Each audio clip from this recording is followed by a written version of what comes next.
Tēnā koutou katoa. E tai mai au I konei ki te tautoko te mahi o tēnei hahi. I've come this morning because I want to support the work of this place. I think Life Switch, you do a great job.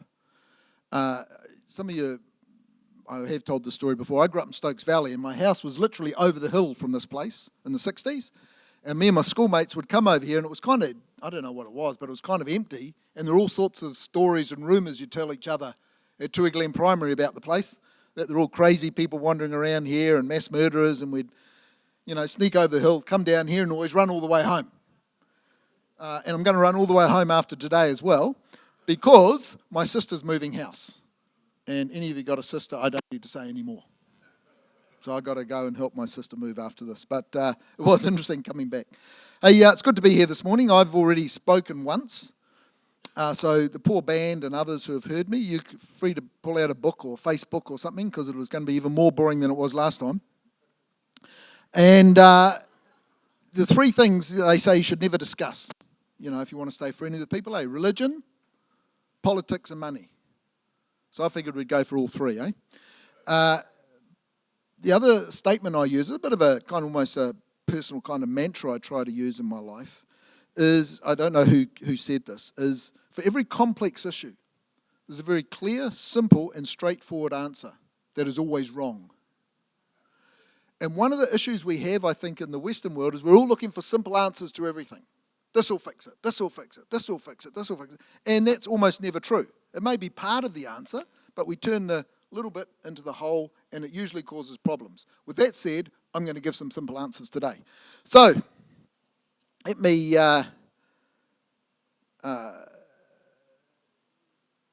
start off with this.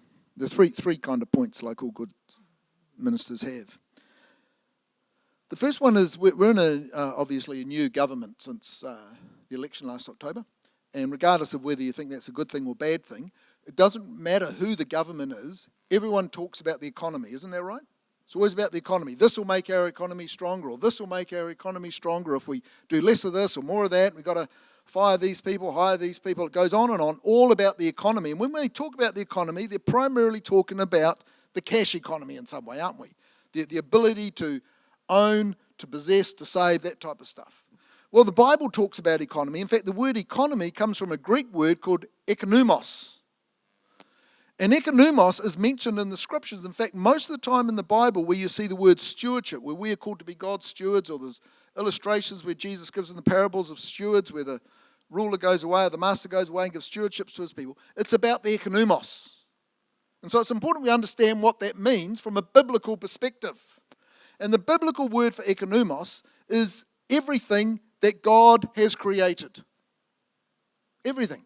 The Bible says the earth is the heavens are the earth. There you go. The heavens, say it again. Thereof, that's right. The earth is the Lord's and the fullness thereof. And it's everything, isn't it? There's nothing that God does not own. There is no place that God is not. And that is God's economy. The treasury, if you like, is a part of it, but it's not the whole thing. So as followers of Jesus, if we're really going to get involved in the economy from a Christian perspective, we have to see the whole package. Now, if we go back, and we won't go into it in great detail this morning, I encourage you, if you wanted to think about this and read a bit this more yourselves. In Genesis 1, when God had finished creating anything, he said he created Adam, and then he basically gave everything to Adam to rule over. He gave his economy to Adam to be a steward of everything that was God's. And that continues. It wasn't the treasury. In fact, there wasn't money at that point. It then goes on, if we go to follow this kind of line through Scriptures, it's right through Scriptures when you see it, of course. In the New Testament, it's largely talked about in the kingdom of God sense, is Joseph. And Joseph, as you know, was sold by his brothers into slavery. As I say, talk about dysfunctional families. That's getting up there, isn't it? Selling a younger brother into slavery. They sold him into slavery. He was taken away to Egypt. He got thrown into jail unfairly. In jail, he interpreted a dream. Through that interpretation of dreams, he ended up talking to Pharaoh. And when he was talking to Pharaoh, Pharaoh was so impressed with him, Pharaoh made him number 2 in all of Egypt. Now, that's an amazing story, isn't it? Number 2 in all of Egypt. And if you read the story in Genesis, Pharaoh gave him control over all he had. Joseph was Pharaoh's steward of everything, not just the treasury. This is really important to understand. And so therefore later on there have been 7 good years, the story says, and Joseph did a great job of managing everything, and all their barns were full and they had production. Then when there was a time of famine, Joseph was able to distribute everything they had to everyone in Egypt, which included his brothers from Israel, and so on the story goes. But it was about stewardship of everything of Pharaoh's, not just the treasury. And this concept of economos, or God's economy, because it's more than, the treasury is part of it, but it's more than just a treasury, means we have to get back to what does it really mean, therefore, if I'm a steward of everything that God has, what does that look like, what does it mean? And I'm going to give you a couple of examples soon, but the one key passage, I think, that we need to hold on to from this is James 1:27. And the writer of James says this, "For this is pure and undefiled religion." You want to know what pure religion, you want to know what LifeSwitch, being a pure religious group, looks like? James told us. It's to care for widows and orphans in their distress, and to keep yourself undefiled by the world. Now, widows and orphans, of course, in the time of James, there was no welfare system. They were discarded. If you're an orphan or you're a widow, there was no one to look after you. Widows, if the husband died, usually were left with nothing. It was passed on to the sons if they had sons, and those sons may or may not support the wife or the widow. That's just the way it worked. And so in the old, when you read about the laws about leaving the corners of your field unharvested for the people, so the widows and orphans, all those who had no one to look after them, could go and get some food to look after themselves and maybe even have enough. No one cared for them. There was no system. And pure and undefiled religion is to care for those people. Now in our system today, it's not so much widows and orphans, but we have to ask ourselves, who is it who's on the edge that no one cares about and no one likes? Because one of the things about widows and orphans is that often in the Jewish culture, they saw it because of some kind of intergenerational curse or something. In fact, you know the story of the blind man who was healed. He went to the religious leaders. He said, "I'm healed, I can see." And they said, "Who was it who sinned, you or your father?" And he said, "I don't know. I was blind, but now I see." This whole concept of this curses and intergenerational sin and so on meant that in some ways it was even not good to help them. So who is it that are on the edges that are today's widows and orphans for us? Because if we're not helping them, we're not following God's economy, and we're not practicing pure religion. It's an important question for us. Second thing, when we following on from God's economy, is we've also got to look at our own misbeliefs. Years ago I heard a Christian apologist, he said, we all have many beliefs. Some of them are wrong, we just don't know which ones yet. That's a great line, isn't it? When we look at our own Christian journey, for those of us who have been around a while, you think back, oh, did I really say that? We change, we grow. That's what keeps us humble, because I don't know it all. In fact, some of what I know now, I'm going to realize one day, oh, gee, that wasn't right, Lord. But we can only go on what we know. Does that make sense? So we go on what we know, but we stay there humbly because it might not be right. We have many misbeliefs. And one of the things I think that I come across more and more today is this concept of God's blessing. And I was in another country, actually, and I got off a plane, and a guy picked me up who I know. Now, this guy I know well, so he's a friend who I can talk to really honestly about this. He picked me up. He was in a new car since the last time I'd seen him. And this guy's retired. He's been a very, very, very successful businessman. Good Christian man, supports all sorts of things. Great guy. Really, really good man. But he jumped in this car. I said, oh, it's a new car since we had last time. He said, yeah. And then he said, I said, oh, good. He said, oh, yeah, God's blessed me with this. And I said, oh, why hasn't he blessed me with a car? I drive a 2005 Hyundai Getz, 5-speed manual. Gets me just as fast as his car, by the way. But why hasn't God blessed me with a car? That's a good question, isn't it? How many times we say when something goes well, particularly economically, this gets back to when we see the economists just as a treasury, when we're doing well financially, we say, God's blessed me. Well, guess what? If that's the case, the Sultan of Brunei is one of the people that God's blessed more than anyone else in the world, because he's one of the world's richest men and a staunch Muslim. And what about all those Christians who are now living in refugee camps, sometimes second and third generation camp people? who are Christians, who are struggling just to get their basic food. Why hasn't God blessed them? You see, it's got really nothing to do with this mate of mine, nothing to do with God blessing him as he meant it, everything to do with him making good decisions in life. He chose a career path. He made good decisions. He was good at what he did, really good at what he did. He got promoted. He did it all. In the end, he told me once, by the way, at one point he was earning $45,000 a week. Now, you're doing what I did, multiplied by 52 weeks. It's a lot of coin. And good on him. You know why he got that much money? Because he was really good at what he did. He was CEO of a Fortune 500 company, and he knew what to do. It wasn't God's blessing as he meant it. It was the choices he made. And the reason I don't earn $45,000 a week, although I do fantasize about it regularly since he told me that, the reason I don't earn $45,000 a week, besides the fact I'm not as good as him and smart as him and all that sort of stuff, is I chose different things in life. Does that make sense? My choice meant I will never earn $45,000. No one to blame. I'm not a victim. It's not sad. It's just that I made these choices. He made those choices. God's not blessing him and removing me from blessing. Does that make sense? So we've got to stop this sort of stuff, because one of the other problems with it, I said this to him, this is a concept of our relationship, by the way, so it sounds like I'm a bit harsh on him, and I do, I won't tell you who he is, but I do preach about him all over the place about how wrong he was saying that one comment. For those people who are really struggling, comments like that usually make them think, so what's wrong with me? Why aren't I blessed? People say I'm blessed with a good marriage. I'm not blessed with a good marriage. I've got a good marriage, partly because my wife chose really well. And she's a very patient woman. No, it's because we make good choices. Does that make sense? It's not some supernatural thing that's flown into our life and made us go well, because it doesn't always go well. But overall, we make good choices and we keep going. But there are people for all sorts of reasons who are not in healthy marriages. And they're trying their best. There are people in all sorts of situations, as I say, in all sorts of impoverished situations, who there is no... their question is, where will my next meal coming from? At the moment, whatever you think about the concept in Gaza, there are people who are starving in Gaza. Why are they not being blessed? And God will bless me with a nice lunch today on my way to my sister's because I'll stop and have KFC. Why is that? It's because it's not really God's blessing. It's about where we're born, the way we're raised, all sorts of things. The other thing with it is that there are times in our lives and where it can get really dark. There can be mental health issues, relational issues, business issues, all sorts of things that happen to us. Sometimes it's of our own doing. Sometimes we've filled our bodies with chemicals and drugs and stuff, and it's collapsing in on us.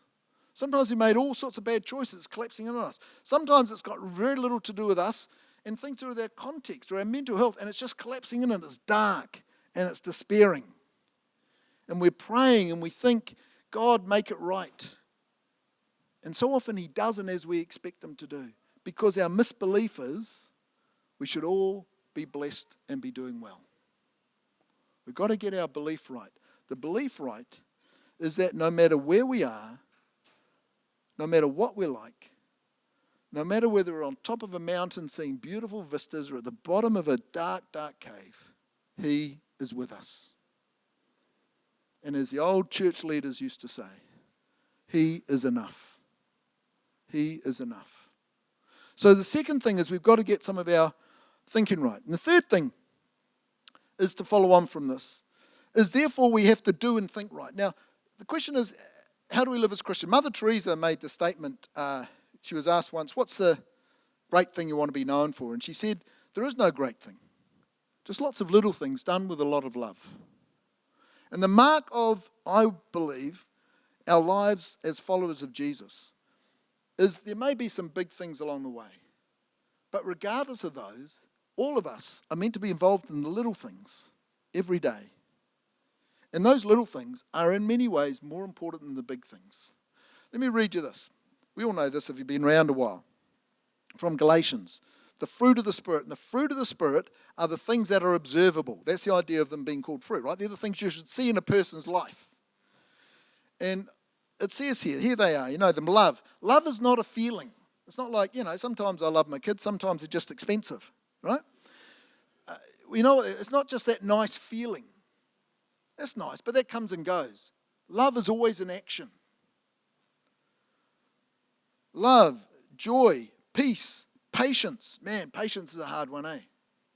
We're patient. We show patience. People should look at us and, man, he puts up with stuff no one else puts up with. Kindness. And kindness is, when we understand this in biblical, kindness is not just doing something nice for my wife. It's easy. I probably should do it more, but it's easy. It's to do it when you don't want to do it. To someone who you wouldn't normally do it for. To the widows and orphans. You're kind to the people that no one else wants to be kind to. Kindness.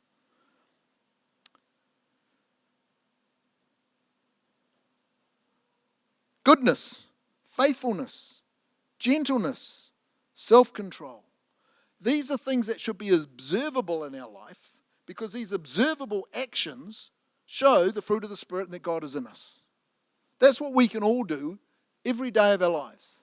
And you do it, simple things. If there's someone in your workplace or your school that no one talks to, you're the one who talks to them. You don't have to talk to them for hours on end. You say hello, you welcome them. You do the things that no one else does. The person who raves on and on, like me, that no one wants to talk to, oh, here comes Darryl, quick, whose turn is it today? You're the one who will sometimes be patient and listen. Does that make sense? That's what it is to be the fruit of the Spirit. But as well as the fruit of the Spirit, the Bible talks about renewing our mind, about getting our thinking right. Here it says for Philippians, whatever is noble, whatever is right, it says, whatever is right, whatever is lovely, whatever is admirable. If anything is excellent or praiseworthy, think about these things. You see, one of the things that we struggle with our mind is we have dark thoughts, bad thoughts. And one of the things, the problem with bad thoughts is the way you stop a bad thought is not by trying to stop thinking about it. If I say there's a pink elephant on my head, don't think about it. I said, stop looking at the pink elephant on my head. The more you do, I won't think about the pink elephant. You're thinking about the pink elephant. You have to replace the pink elephant with a blue giraffe or a thick mane of hair.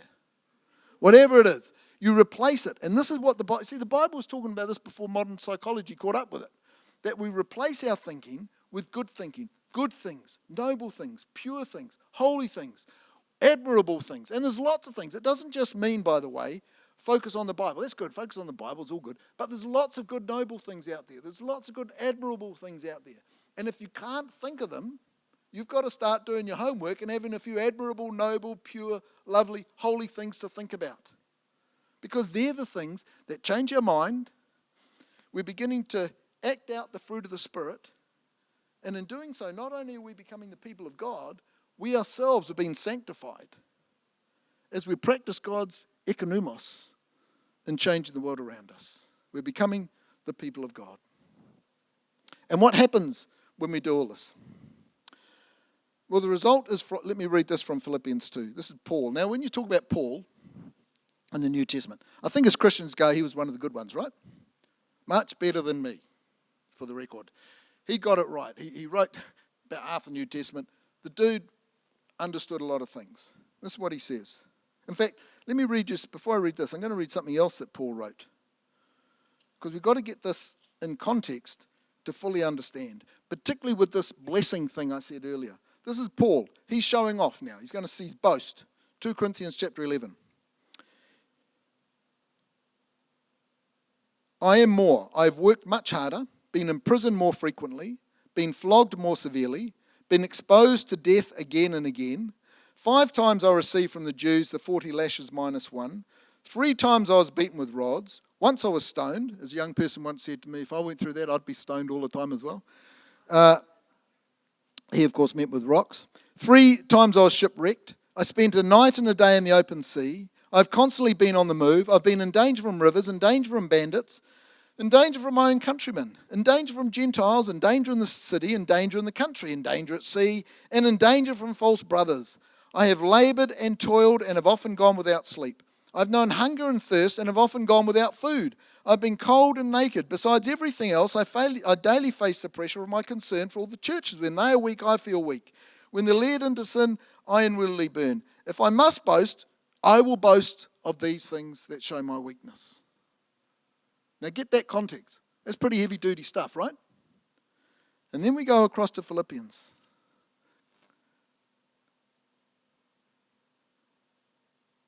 I know what it is to be in need. This is Paul following on. I know what it is to have plenty. And I've learned the secret of being content in any and every situation, whether well-fed or hungry, whether living in plenty or want. I can do all things through Christ who strengthens me. If you want to know what it is to be content, it's probably nothing like most of us are thinking it is. Paul said he could be content in plenty or in want, in the dark places and the happy places, in the sad and the joyous. Paul could be content.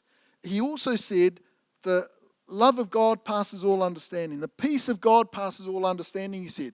What did he mean by that? You know where he said that from? Prison. The peace, he wasn't thinking, oh, this feels great. It's not that kind of peace. In fact, he couldn't describe it. It passes all understanding, yet it was there. We have to get our thinking right, our actions right, in the context of God's economy to understand what contentment is. I'm going to finish up, but I want to finish up with a Buddhist proverb. It's not usually preached in churches, bit of Buddhism, but they say some good things. I look like one, but I'm not one, just to relax. And they say this: the loneliest point in a person's existence is when they get the thing they have always wanted, only to find it does not satisfy. Get this: the loneliest point in a person's existence is when they get the thing they have always wanted, only to find it does not satisfy. You see, if we don't understand what the blessing of God is, we don't understand the economy of God, if we don't understand what it is to have our mind thinking of the right things and to be trying to practice the fruit of the Spirit's the right things, we're not really going to understand contentment. It'll come and go. If I get a new car, I'll feel very happy. It'll last for a month and then I'll get my first bill. I won't feel contented anymore. These things don't last. You can feel contentment, as Paul spoke about. You heard what he went through the darkest moments. You feel the peace of God, but you can't explain it. You feel the love of God, but you can't understand it. You can be content even though you're in despair and it's hard. But that's what it is to be a person of God. I want to close. Better bring some Bible back after the Buddhist bit just to cleanse you all. I want to read you two passages just to finish short. The first one, 1 Corinthians 6:16. This theme comes right through the Old Testament when the Jews were wandering around.